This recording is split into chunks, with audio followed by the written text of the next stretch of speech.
बिस्मिल्लाहिर्रहमानिर्रहीम। अस्सलाम वालेकुम। मैं यासर महमूद भट्ट एक दफ़ा फिर Edify consultants private limited Gujarat office से आपकी खिदमत में हाजिर हूँ। हमने एक सिलसिला शुरू किया था कि दुनिया के मुख्तलिफ ममालिक के विज़िट वीज़ाज़ के बारे में हम आपके साथ इंफॉर्मेशन शेयर करते हैं। तो आज जो हमने कंट्री सेलेक्ट किया है वो है जी ब्राज़ील। ब्राज़ील का टूरिस्ट वीज़ा आप कैसे अप्लाई करेंगे, फ़ीस क्या है, कहाँ पे अप्लाई करेंगे, क्या रिक्वायरमेंट्स हैं, तो वो मैं आपके साथ शेयर करूँगा। शुरू करते हैं। जो कंट्री सेलेक्ट किया वो है जी ब्राज़ील।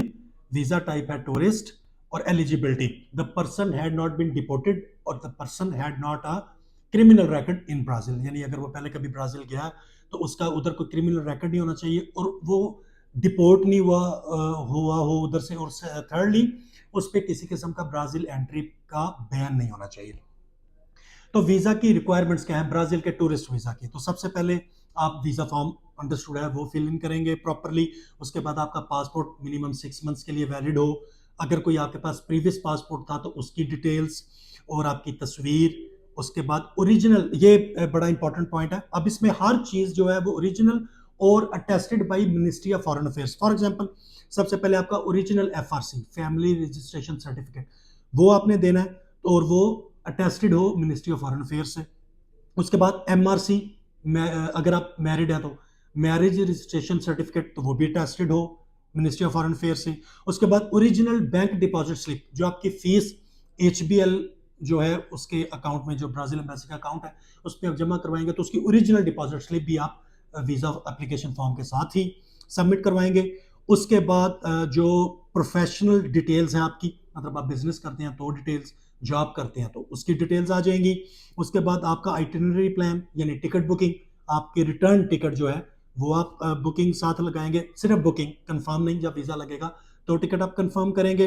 उसके बाद अकोमोडेशन, यानी ये जहाँ पे आके वो डिफर करता है, यानी कि अगर आप टूरिज्म के लिए अप्लाई कर रहे हैं तो आप होटल बुकिंग लगाएंगे और अगर आप विजिट वीज़ा के लिए जा रहे हैं तो ऑब्वियसली आप जिसको विजिट करने जा रहे हैं फैमिली मेंबर है या फ्रेंड है तो फिर उसका नाम, उसका एड्रेस, उसका कॉन्टैक्ट नंबर आप देंगे।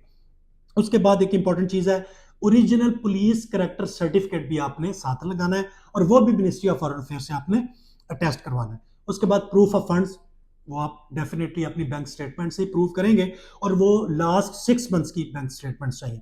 इधर अक्सर बंदे सवाल करते हैं स्टेटमेंट में, बैंक स्टेटमेंट में कितना बैलेंस होना चाहिए। तो मैं अक्सर कहता हूँ इसका कोई जवाब नहीं दे सकता कि बैलेंस कितना होना चाहिए, लेकिन मेरी अंडरस्टैंडिंग के मुताबिक आपकी जो बैंक स्टेटमेंट है वो जेन्युइन होनी चाहिए और वो जो है मंथली जो भी आपकी ट्रांजैक्शंस हैं वो बिल्कुल, मतलब क्या कहते हैं कि नॉर्मल, एक जेन्युइन जो नज़र आए वो नॉर्मल तरीके से वो चलनी चाहिए और रूटीन में जो आपका इन आउट है, जो ट्रांजैक्शंस है वो होनी चाहिए। और आप एक एस्टिमेशन लगाते हैं। फॉर एग्जांपल आप टिकट बुकिंग करने जाएंगे तो आपको आइडिया तो हो जाएगा टिकट कितने की है। होटल बुकिंग करेंगे तो आपको आइडिया हो जाएगा पर नाइट होटल क्या पड़ रहा है।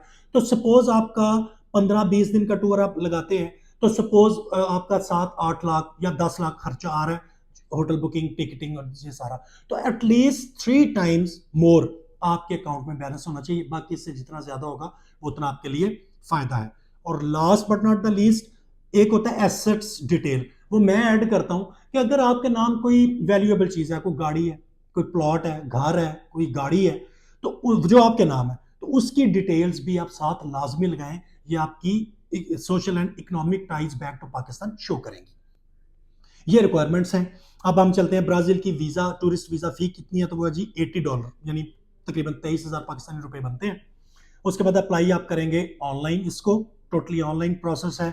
Time of processing, visa processing जो है वो 2 वीक्स मिनिमम उनको चाहिए उसका डिसीजन लेने में। Visa period totally depend upon the visa officer. उसके बाद नंबर ऑफ एंट्रीज, वो भी totally depend upon the visa officer के वो उसकी मर्जी, वो आपको कितने दिनों का वीजा देता है या कितने मंथ्स का। उसके बाद पीरियड ऑफ स्टे, तो जितना वीजा आपको देगा वीजा ऑफिसर वो सारा ही आपका पीरियड ऑफ स्टे है कि उतनी देर तक आप ब्राजील में लीगली रह सकते हैं। और लास्टली वर्क या बेनिफिट्स, तो ब्राजील में under the category of tourist visa ना आप काम कर सकते हैं ना आप किसी किस्म का बेनिफिट क्लेम कर सकते हैं।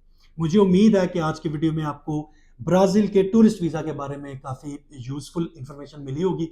इस सिलसिले में अगर आपके कोई सवाल हो, कोई क्वेरीज हो तो आप मुझे कांटेक्ट कर सकते हैं, कमेंट्स कर सकते हैं या मेरा office Edify consultants city plaza jail chowk Gujarat visit कर सकते हैं। Thank you very much.